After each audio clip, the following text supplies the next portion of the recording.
Are you a woman 50 plus who has lost her drive, enthusiasm, and sense of direction for your life and business, but you are determined to do something about it? Well, hello and welcome to the behind the scenes expert interview. My name is Sigrid Cast, book writing, publishing, and marketing specialist, helping women in business transform their expertise into a powerful book that inspires, drives influence, impact, and success globally. And today, I have invited empowerment mentor for women over 50, Agnes van Rhijn, who is passionate about challenging the narrative of what the life of a woman over 50 should look like. Welcome, Agnes. Thank you for having me, Sigrid. I am so pleased to be here. It is good to have you here because you are going to share, I'm hoping, your own journey and how you now help women to regain that zest for life and their business in new ways. So I know that your journey has been all over, so many vast experiences. So I would like to invite you right now to give us an insight on how it all started for you and how you got to where you are now, please. Wow, how much time do we have? So, yeah, in a nutshell, I would say that I have reinvented myself multiple times since my mid 40s. So, mid 40s is when I got that feeling, that nagging feeling, there must be more to life, which is usually how it starts for women in particular. And that is when I started a reconversion. I had been in the corporate world for 25 years. And I ended up setting up my own small boutique consulting firm in France, but working internationally. And so let's jump now to the second reinvention. The second one was when at 57, I was still living in France. And I decided to leave a toxic relationship despite knowing that I would lose absolutely everything, which I did. I moved in with one of my sisters for 1 year, but instead of looking at it from the angle of victimhood, I decided it was an amazing opportunity to reconsider all my choices in life and business, which I did. So that is when I decided no longer to work as an executive coach, but work only with women entrepreneurs. So that was the first big decision shift. And the second one was I decided to move to London. And I did so at 58, but with only 2 suitcases. No income, no savings, but with a firm intention to rise from my ashes, which I did. And so if I now jump to the third reinvention, after 9 years in vibrant London, I could feel that I was at the end of that cycle, let's call it this way, and that I wanted a slower pace of life. And I decided to move to Croatia, which I did last November. So that's 10 months ago. And I did so on my own without knowing anyone. But by the time I arrived in Croatia, I had already created, the contacts, the network, etc. And I absolutely love it here. So this is to show that it is never too late. And I like to add, nor too early, by the way, to step into the driver's seat of your life to reinvent it. And yeah, that's what I'm all about. I'm also passionate, as you mentioned, about changing the narrative of what the life of a woman over 50 should look like. Society, and dare I say patriarchy, tends to expect from us that from the moment on we can no longer procreate and that we are no longer meeting the youth and beauty standards that are vastly outdated, obviously, at least that's what I believe, that we should, just disappear, become invisible. And I think that we are worth so much more than that. That is when we have a lifetime of experience that we can share with the world. And that also happened at the time when we start having that nagging feeling, there must be more to life than me, myself, and I. So yeah, that's it. So I mean, you've touched on so many different things already, and I think it is so true. The whole notion of that, women, once they over that age, of what used to be considered useful and disappear.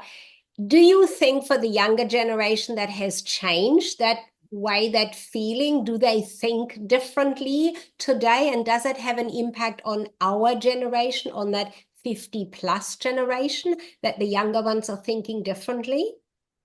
It's an interesting question. Obviously, I am not focusing, at least not anymore, on that younger generation, but I have younger people around me, my daughter being one of them.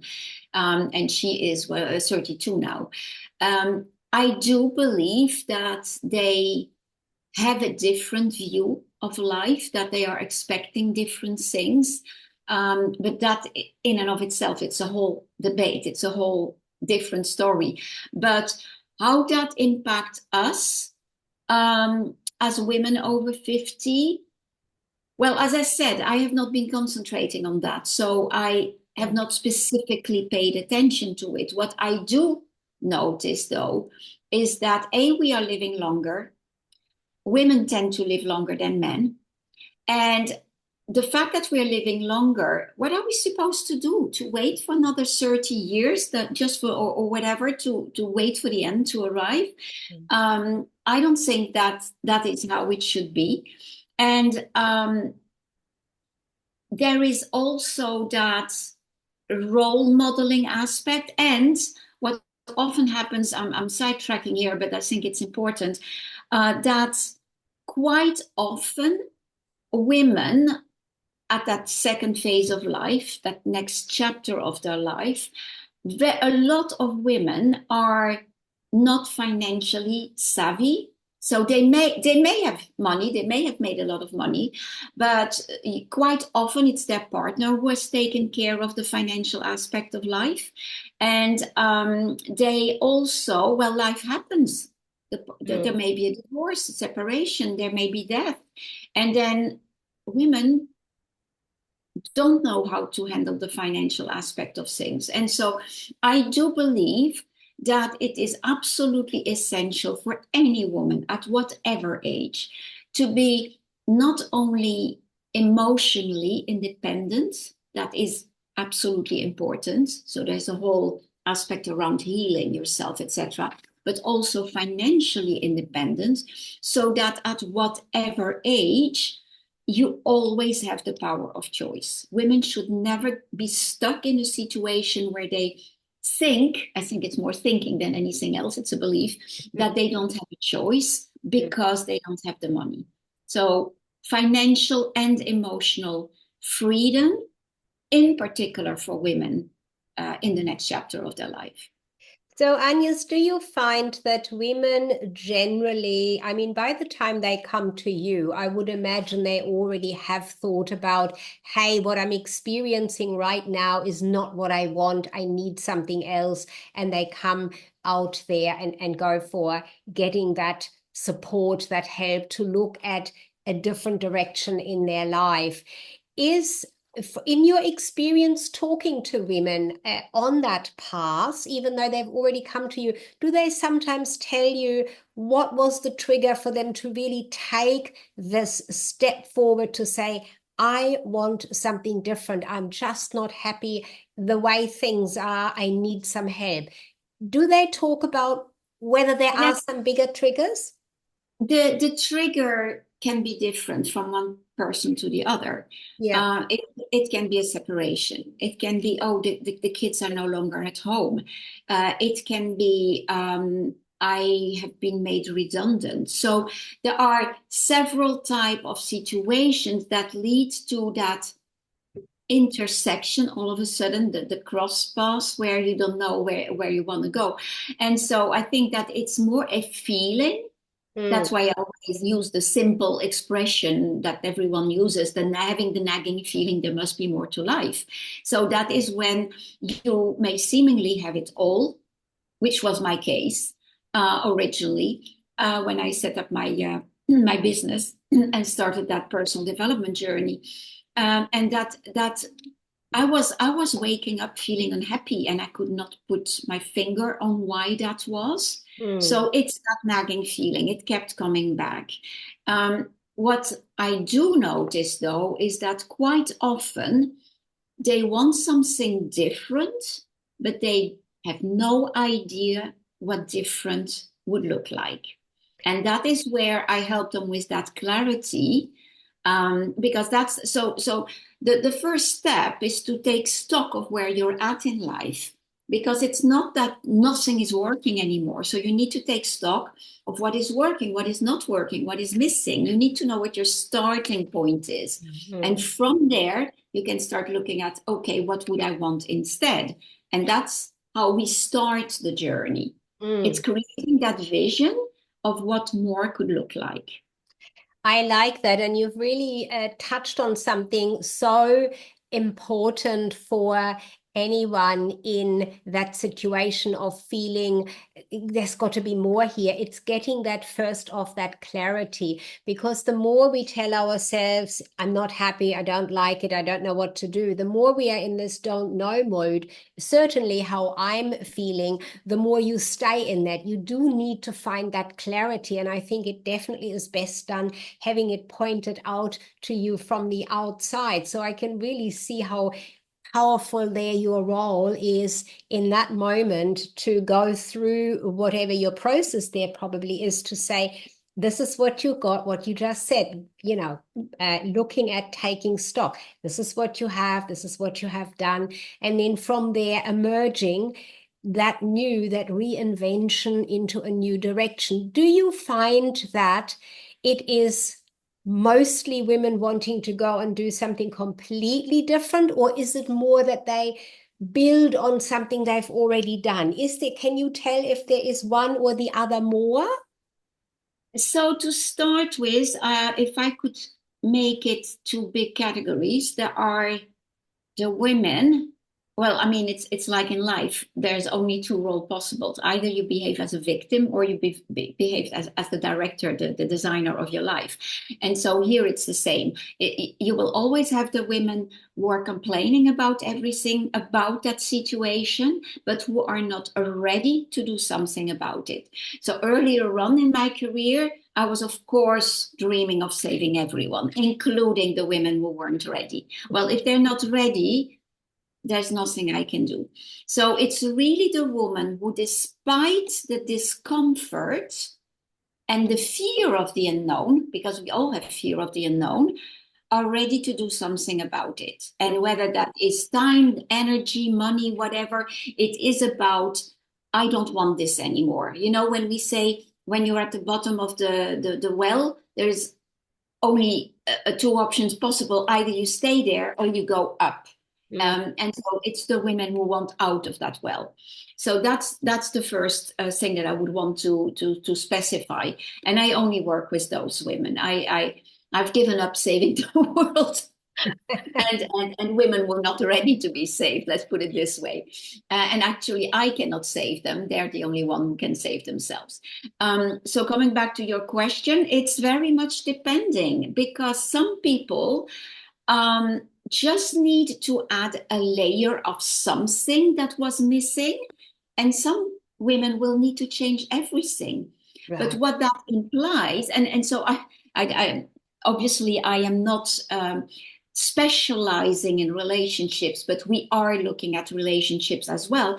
I've had women who were thinking of divorcing, of leaving their partner or husband, who actually stayed with their partner or husband, you know. So what I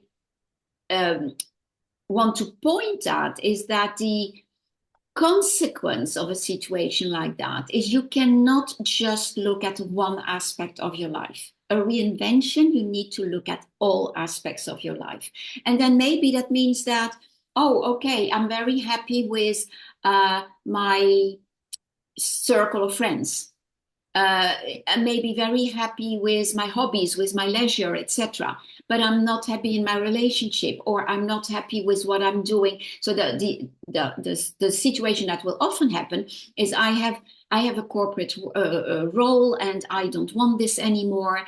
And I turn into a, I don't know, Reiki master, for instance, you know. So it can be all type. No woman is the same. So it's extremely personal, but you must be able to be willing to look at all aspects of your life. You cannot say this is working and that is not working. Everything is intertwined. I like how you say that, because life itself is a kind of a, interwoven. Everything is connected to everything. Every person is connected to other people in some way or other. So therefore, we do need to look at the full picture. I'm just making mentally here a note of, very similar to in my area with writing a book. I always let the client look at their entire business, not just that one idea around the book that they want to write, because everything else plays into it. So I like that you are, referring to having them all take into account everything that is there, and really looking at each part and working out into which direction will I go and what's most important. Now, whether that means leaving relationships behind or moving into a new relationship, or new relationships in various ways, because it's been too quiet perhaps so far. I saw in your materials something around thought-provoking questions that can help initiate that journey. I think you've already touched on some of those. Could you give us, let's say, maybe three thought-provoking questions that we should ask ourselves initially if we're not really sure, Well, to get it? I have indeed a workbook that I can offer without any problem. Um, the first one, as I mentioned already, is where am I? What is working? What's not working? What's missing? And then it is about, because it's all about aligning, being clear about who you are and what you want. And so you're looking at your values, you're looking at your needs. Your needs is such an important one. So many women, when I ask them, what are your needs? They have no idea, because women spend their life taking care of other people's needs, whether that's, my boss, my husband, my kids, my whatever. But they never really take the time to think about what is it that I need. And coming back to what needs to shift, and when I say in a relationship, I'm definitely not only talking about a romantic relationship, any type of Yeah, relationship. yeah. Um, and the very first thing that you may need to put into place is boundaries, because without it, you are not respecting yourself and your needs. So it's identifying first what those needs are. And then, of course, the vision of where you want to go. And that is what most women will lack. They have no idea. As I said, they don't know what more looks like. And so we go into that detail. But I always say, when we don't have a vision, it is like leaving home for a very long journey, but forgetting to put an address in your GPS. You could land anywhere. So you want first to have that high level understanding of what you want your life to look like. And I say high level. I am not talking about the details at this stage. And then once you have that clarity, and it's much more about how you want to feel, how you want to make a difference in people's lives, etc. And that doesn't need to be, I want to save the world, macro level. It can be you and your family, your community, whatever. That is when then you can start looking at, okay, how do I imagine that looking like on a daily basis, for instance? So it's feeling. It's so much about feeling. And then, of course, your mindset, because we are working, and it's societal construct almost, we are built to look at what doesn't work. And so from there, it means that everything we look at it from the angle of, oh yeah, but that's not possible. No, that's not true. Mm. So the type of things that I love to talk about as well, I'm very much pragmatic. That's the Dutch in me, probably. Systems, tools, automation, how can I save time and etc. Because time is also one of the first elements we are working on. Mm. Oh yeah, but I don't have the time. Okay, let's look at how you spend your time. So that whole left brain aspect of me, I would say, is counterbalanced by all these things around mindset and universal laws and quantum physics, neurosciences, etc. And one of the interesting universal laws is the law of polarity. For one thing to exist, its opposite must exist. You cannot know what black is if you don't know what white is, etc., etc. Which implies that if there is a problem, there is a solution. But to find a solution, you need to think out of the box, because in the box, our zone of comfort, which very badly has a very wrong name in most instances, it's just what we are familiar with, our system of reference. Well, we need to step out of that in order to start thinking differently. So reframing how we see things. The other thing that's very important in that context as well is the mindset of abundance versus scarcity.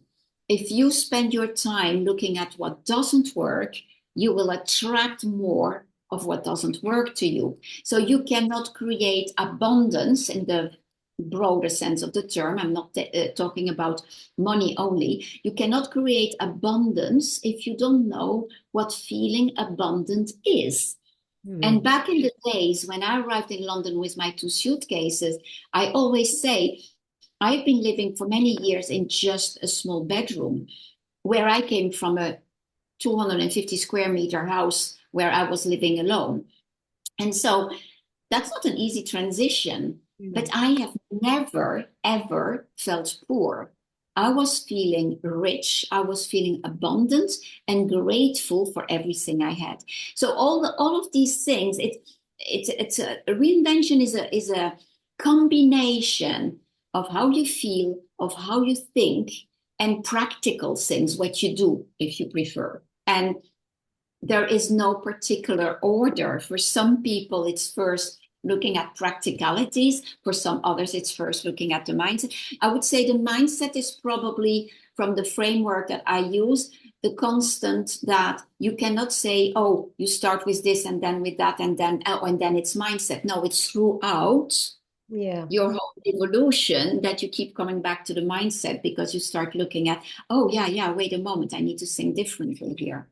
And I think with that, you've really highlighted how many levels there are to a reinvention of anyone, but in particular, women over 50 coming into that stage after that period of time. So coming towards the closing of this particular discussion here with you, and you sharing so generously of your expertise around that topic from your own experience, I want to ask this one question, and I know that there's multifacets here as well.